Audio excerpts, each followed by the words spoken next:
আমি অনেক আশা এবং ভরসার জায়গা থেকে একটা চরম প্রতিকূল পরিস্থিতিতে একটা বড় ধরনের ঝুঁকি নিয়ে এই নির্বাচন করছি। ঝুঁকিটা কি আপনারা জানেন, আমরা বিএনপির সাথে অ্যালায়েন্স করেছি, বিএনপি আমাদেরকে সমর্থন দিয়েছে, কিন্তু বিএনপির দলীয় সিদ্ধান্ত না মেনে তারেক রহমানকে বৃদ্ধাঙ্গুলি দেখে আরেকজন লোক ছবি নির্বাচন করছে, বিভিন্ন অফিস খুলছে, সেখানে নাকি শুনেছি তারেক রহমান খালেদা জিয়ার ছবি লাগিয়েছে।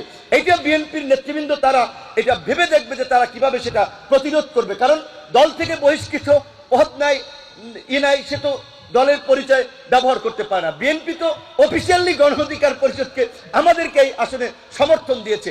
বাংলাদেশের এই অঞ্চলে বিশেষ করে বিগত নির্বাচনগুলোতে নৌকা ধানের শীষের নির্বাচন হতো, এইবার ব্যালটে নৌকা নাই, ধানের শীষ নাই, ট্রাকই হচ্ছে নৌকা এবং ধানের শীষের প্রতিনিধি। কাজে আপনাদের প্রতি অনুরোধ থাকবে যে এলাকার সন্তান হিসেবে যেই স্বপ্ন বাস্তবায়ন করার জন্য, এলাকার উন্নয়ন করার জন্য আজকে সারা বাংলাদেশে নির্বাচন করার সুযোগ থাকলেও আমরা এই জনপদে ছুটে এসেছি, আপনারা আমাদের পাশে থাকবেন।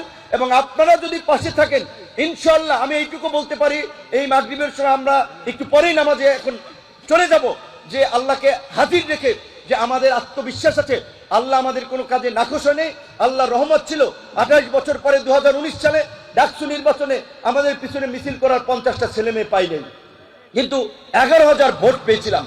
ইনশাল্লাহ এই গলাচিপা 10 মিনেও ওই দীর্ঘ 28 বছর পরে অনুষ্ঠিত হওয়া ডাকসু নির্বাচনের মতোই 12 তারিখ চাক মার্কার আরেকটি বিজয় এবং ইতিহাস সৃষ্টি হবে।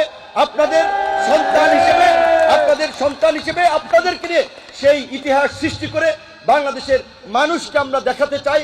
আশা করি আপনারা আপনাদের সন্তান, আপনাদের ভাই, আপনাদের বন্ধু, সমবয়সী তরুণ হিসেবেও, ইয়ং হিসেবেও আমাকে সমর্থন করবেন, আমার পাশে থাকবেন।